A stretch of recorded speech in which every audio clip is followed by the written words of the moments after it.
Hello friends स्वागतम जनाइছো আপোনালোকে চাই আছে মোৰ ইউটিউব চেনেল 3D এডভাইস মেথছৰ কেইটামান প্ৰয়োজনীয় কোৱেশ্চন পুনৰ আপোনালোকৰ বাবে লৈ আহিছো এনে ধৰণৰ কোৱেশ্চন আপোনালোকে পৰীক্ষাত দেখা পাব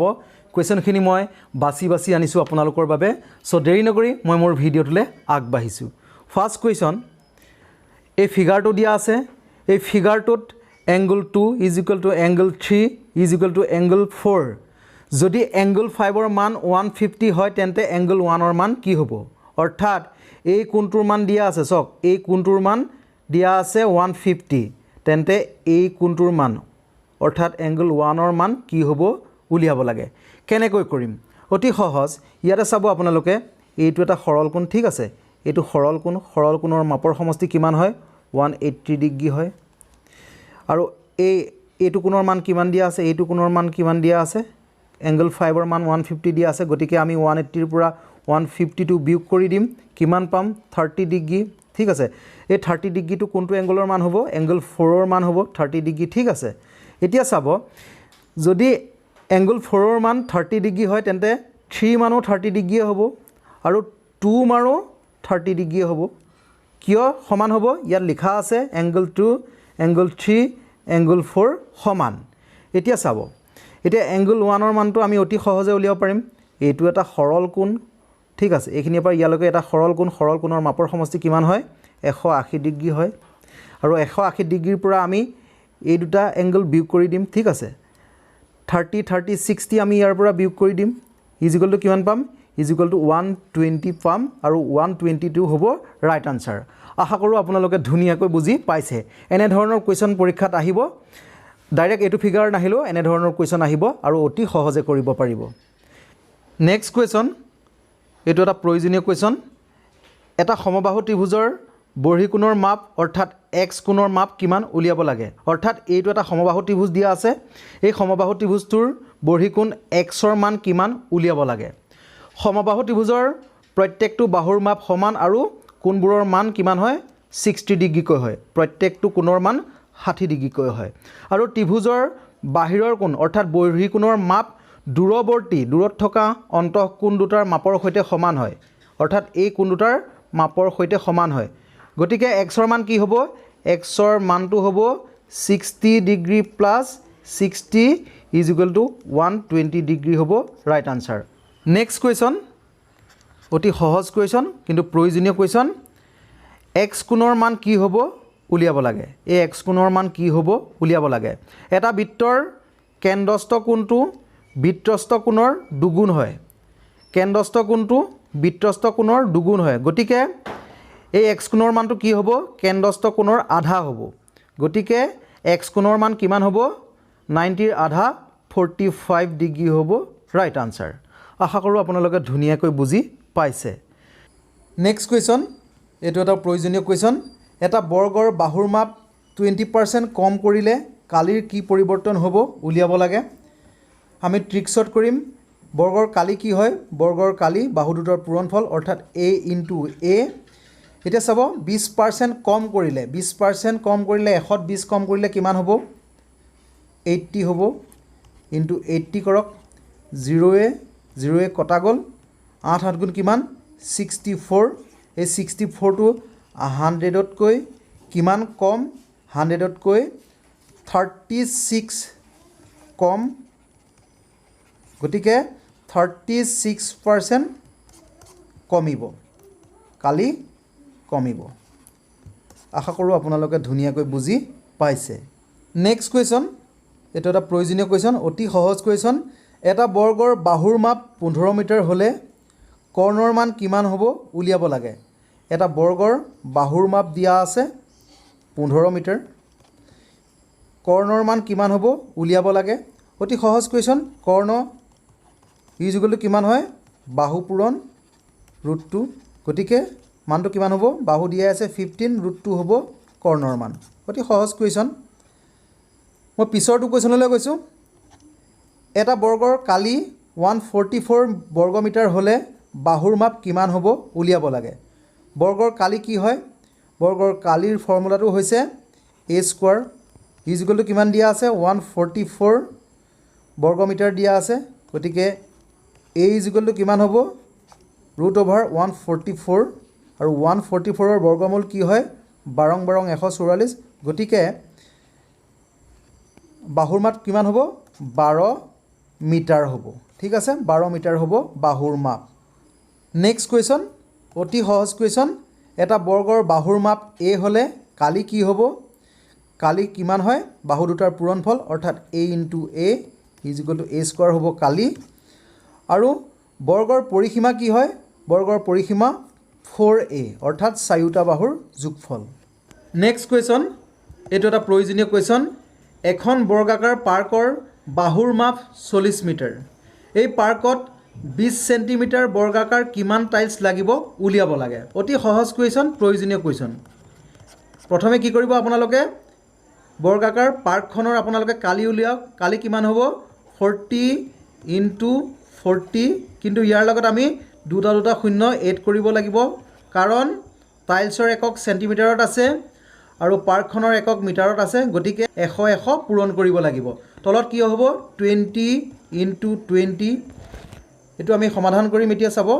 0 0 কাটিলো এটো 0 কাটিলো 4 * 4 * 10 = 40 10 বাৰ গ'ল ঠিক আছে এটো কটা গুচি গ'ল ইজিকলটো কিমান পালো 4000 * 10 = 40000 হ'ব ৰাইট আনসাৰ 40000 হ'ব ৰাইট আনসাৰ অৰ্থাৎ কিমান টাইলছ লাগিব 40000 টাইলছ লাগিব আশা কৰো আপোনালোকে ধুনিয়াকৈ বুজি পাইছে নেক্সট কোৱেশ্চন এটা প্ৰয়োজনীয় কোৱেশ্চন এটা বৃত্তৰ কালি 154 বৰ্গমিটাৰ হলে ইয়াৰ পৰিধি কিমান উলিয়াব লাগে বৃত্তটোৰ কি দিয়া আছে কালি দিয়া আছে বৃত্তৰ কালিৰ ফৰ্মুলাটো কি হয় পাই r² = কিমান দিয়া আছে 154 পাইৰ মান কিমান হয় 7/22 r² = কিমান 154 ঠিক আছে আমি ডাইৰেক্ট 22 এ 154 কাটিব পাৰিম 7 বাৰ যাব ইমপ্লাইজ r² = কিমান 7 7 * 49 49 ইমপ্লাইজ r = কিমান হ'ব 49 ক বৰ্গ কৰিলে বৰ্গমূল কৰিলে কিমান হ'ব 7 হ'ব r ৰ মান আমি কিমান পালো 7 পালো এতিয়া ইয়াৰ পৰিধি উলিয়াব কৈছে পৰিধিৰ ফৰ্মুলাটো কি হয় টুৱাইস পাই r এটো বৃত্তৰ পৰিধিৰ ফৰ্মুলা এতিয়া কি কৰিম আমি 2 * পাই মানটো কিমান 7/22 ইনটু r ৰ মান কিমান পালো 7 পালো গতিকে 7 এ 7 এ কটা গল = কিমান পালো 2 * 22 = 44 কি উলিয়াবলৈ কৈছে পৰিধি গতিকে 44 মিটাৰ হ'ব আশা কৰো আপোনালোকে ধুনিয়াকৈ বুজি পাইছে নেক্সট কোৱেশ্চন এটো এটা প্ৰয়োজনীয় কোৱেশ্চন এটা চতুৰ্ভুজৰ কৰ্ণ দুডালৰ মান 6 সেন্টিমিটাৰ আৰু 7 সেন্টিমিটাৰ হলে ইয়াৰ কালি কিমান হ'ব উলিয়াব লাগে প্ৰয়োজনীয় কোৱেশ্চন এই কোৱেশ্চনটোত আপোনালোকে ষ্টাৰ মাৰ্ক দি থক এনে ধৰণৰ কোৱেশ্চন পৰীক্ষাত দেখা পাব যেতিয়া এটা চতুৰ্ভুজৰ কৰ্ণ দুডালৰ মান দিয়া থাকে তাৰ কালি কেনেকৈ উলিয়ায় ফৰ্মুলাটো কি হয় হাফ ইনটু কৰ্ণ দুডালৰ পূৰণফল অৰ্থাৎ 6 * 7 হ'ব আমি 2 এ 6 কাটিলো 3 বাৰ গ'ল 3 * 7 = 3 7 21 সেন্টিমিটাৰ স্কয়াৰ অৰ্থাৎ 21 বৰ্গ সেন্টিমিটাৰ হ'ব ৰাইট আনসাৰ এইখিনিতে মই আপোনালোকক জনাব বিচাৰিছো যেহেতু ইতিমধ্যে হৈ যোৱা 4th গ্ৰেডৰ পৰীক্ষাত মোৰ চেনেলৰ পৰা মেথছৰ বহুখিনি কোৱেশ্চন কমন পৰিছে জিকেৰো বহুখিনি কোৱেশ্চন আহিছে হেহে আগন্তুক পৰীক্ষাত অৰ্থাৎ কাইলৈ হ'বলগীয়া 3rd গ্ৰেডৰ পৰীক্ষাত আপোনালোকৰ সহায় হ'ব পৰাকৈ মই এখন কোৱেশ্চন পেপাৰ প্ৰস্তুত কৰিছো অতি প্ৰয়োজনীয় কোৱেশ্চন লৈছো বাছি কোৱেশ্চন লৈছো আৰু মই ভাবো সেই কোৱেশ্চন পেপাৰখনৰ পৰা বহুখিনি কোৱেশ্চন আপোনালোকে পৰীক্ষাত দেখা পাব আৰু কোৱেশ্চন পেপাৰখনৰ পিডিএফৰ লিংকটো মই এই ভিডিঅ'ৰ ডেসক্ৰিপচনত দি থৈছো আপোনালোকে ডাউনলোড কৰি ল'ব পাৰিব লগতে মই মোৰ WhatsApp নাম্বাৰটো আপোনালোকক দিব বিচাৰিছো প্ৰথম দিছো WhatsApp নাম্বাৰটো হৈছে 9365094988 এইটো মোৰ WhatsApp নাম্বাৰ আপোনালোকে ফোন কৰিব নালাগে মেছেজত যি জানিবলগীয়া থাকে আপোনালোকে মোক মেছেজ কৰিব ঠিক আছে মই পিছৰটো কোৱেশ্চনলৈ গৈছো এইটো এটা প্ৰয়োজনীয় কোৱেশ্চন এখন আয়তাকাৰ পাৰ্কৰ দিশ 40 মিটাৰ আৰু প্ৰস্থ 20 মিটাৰ হলে পাৰ্কখনত 20 সেন্টিমিটাৰ বাহু বিশিষ্ট কিমান টাইলছ লাগিব উলিয়াব লাগে এনে ধৰণৰ এটা কোৱেশ্চন আপোনালোকে পাই আহিছে কেনেকৈ কৰিব প্ৰথমে আমি পাৰ্কখনৰ কালি উলিয়াম 40 * 20 / 20 ইনটু 20 এতিয়া চাব টাইলছৰ বাহুৰ যেটো একক আছে সেন্টিমিটাৰত আছে আৰু পাৰ্কখনৰ দিগ বা প্ৰস্থৰ যেটো একক আছে মিটাৰত আছে গতিকে আমি দুটা শূন্য এড কৰিব লাগিব অৰ্থাৎ 100 ৰে পূৰণ কৰিব লাগিব এতিয়া আমি শূন্যয়ে কাটিলো এটো শূন্যয়ে কাটিলো 2 য়ে কাটিলো 2 10 গুণ 20 আৰু 2 য়ে কৰিলো 2 5 গুণ 10 ইজ ইকুৱেল টু কিমান পালো 4000 ইনটু 5 ইজ ইকুৱেল টু 5 4 গুণ 20 20000 হ'ব ৰাইট আনসাৰ 20000 টা টাইলছ লাগিব নেক্সট কোৱেশ্চন এটো এটা অতি প্ৰয়োজনীয় কোৱেশ্চন এটা ঘনকৰ বাহুৰ মাপ 8 মিটাৰ হলে ইয়াৰ আয়তন কিমান হ'ব উলিয়াব লাগে ঘনকৰ আয়তন কি হয় a কিউব হয় গতিকে 8 কিউব ইজ ইকুৱেল টু কিমান হয় 8 ইনটু 8 কিমান পাব 512 পাব 512 হ'ব ৰাইট আনসাৰ 512 মিটাৰ কিউব হ'ব ৰাইট আনসাৰ আশা কৰো আপোনালোকে ধুনিয়াকৈ বুজি পাইছে নেক্সট কোৱেশ্চন এটো এটা প্ৰয়োজনীয় কোৱেশ্চন এটা ঘনকৰ আয়তন 1331 মিটাৰ কিউব হলে ইয়াৰ সম্পূৰ্ণ ক্ষেত্ৰৰ কালি কিমান হ'ব উলিয়াব লাগে প্ৰয়োজনীয় কোৱেশ্চন কেনেকৈ কৰিব ঘনকৰ আয়তনৰ ফৰ্মুলাটো কি হয় a কিউবৰ মান কিমান দিয়া আছে 1331 দিয়া আছে ইয়াৰ পৰা আমি কি উলিয়াব পাৰো a ইজ ইকুৱেল টু কিমান হ'ব কিউব ৰুট 1331 আৰু 1331 ৰ কিউব ৰুট কি হয় ঘনমূল কি হয় ইয়াৰ ঘনমূল হল 11 অৰ্থাৎ 11ক যদি আমি কিউব কৰো কিমান পাম 1331 পাম গতিকে বাহুৰ মান কিমান হ'ব 11 হ'ব এতিয়া সম্পূৰ্ণ ক্ষেত্ৰৰ কালি কিমান হ'ব সম্পূৰ্ণ ক্ষেত্ৰৰ কালিৰ ফৰ্মুলাটো হৈছে 6 ইনটু বাহু স্কয়াৰ ইজ ইকুৱেল টু কিমান হ'ব 6 ইনটু বাহু কিমান পালো 11 square is equal two 6 into 11 পূৰণ কৰিলে 121 ইজ ইকুৱেল টু কিমান পাব 6 গুণ 6 6 দুগুণ 12 2 উকলিব 1 6 গুণ 6 কে 7 726 মিটাৰ স্কয়াৰ হ'ব ৰাইট আনসাৰ নেক্সট কোৱেশ্চন অতি প্ৰয়োজনীয় কোৱেশ্চনটোত আপোনালোকে ষ্টাৰ মাৰ্ক দি থব পাৰে ট্ৰেপেজিয়ামৰ ওপৰত পৰীক্ষাত কোৱেশ্চন আহে এটা ট্ৰেপেজিয়ামৰ পৰিসীমা 104 সেন্টিমিটাৰ ইয়াৰ সমান্তৰাল নোহোৱা বাহু দুটাৰ মান ক্ৰমে 18 সেন্টিমিটাৰ আৰু 22 সেন্টিমিটাৰ আৰু ইয়াৰ উচ্চতা 16 সেন্টিমিটাৰ হলে ইয়াৰ কালি কিমান হ'ব উলিয়াব লাগে এটো এটা ট্ৰেপেজিয়াম ধৰি ললো এই দুটা সমান্তৰাল বাহু এটা a এটা b আৰু এই দুটা সমান্তৰাল নোহোৱা বাহু ইয়াৰ মান দিয়া আছে এটাৰ মান 18 সেন্টিমিটাৰ এটাৰ মান 22 সেন্টিমিটাৰ দিয়া আছে এটো উচ্চতা দিয়া আছে কিমান দিয়া আছে 16 সেন্টিমিটাৰ দিয়া আছে ইয়াৰ পৰা আমি কি উলিয়াব লাগে ইয়াৰ পৰা আমি কালি উলিয়াব লাগে ট্ৰেপেজিয়ামৰ কালিৰ ফৰ্মুলাটো কি হয় সমান্তৰাল বাহু দুটা যোগ কৰক a + b ডিভাইডেড বাই 2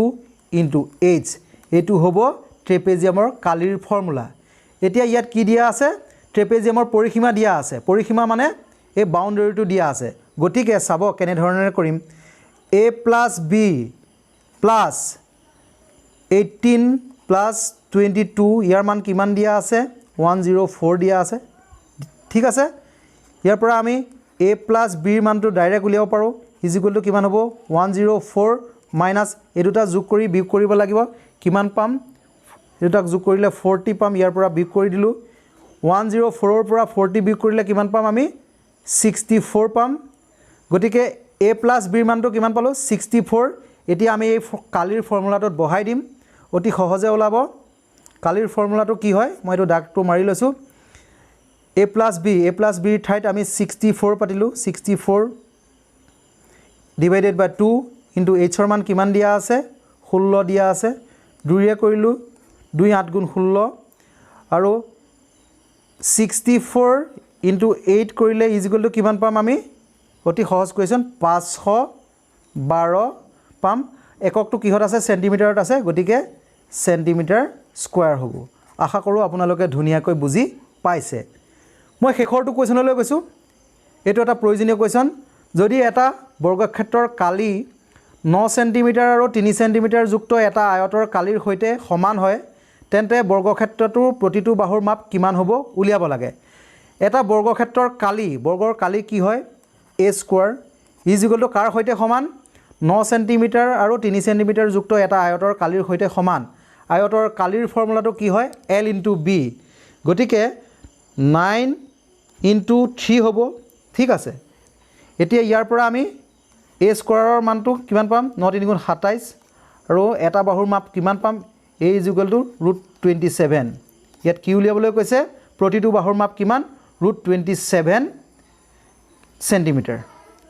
আশা কৰোঁ আপোনালোকে ভিডিঅ'টোৰ দ্বাৰা কিছু কথা জানিব পাৰিলে। অতি প্ৰয়োজনীয় হয় এনেধৰণৰ কুৱেশ্যন আপোনালোকে পৰীক্ষাত দেখা পাব।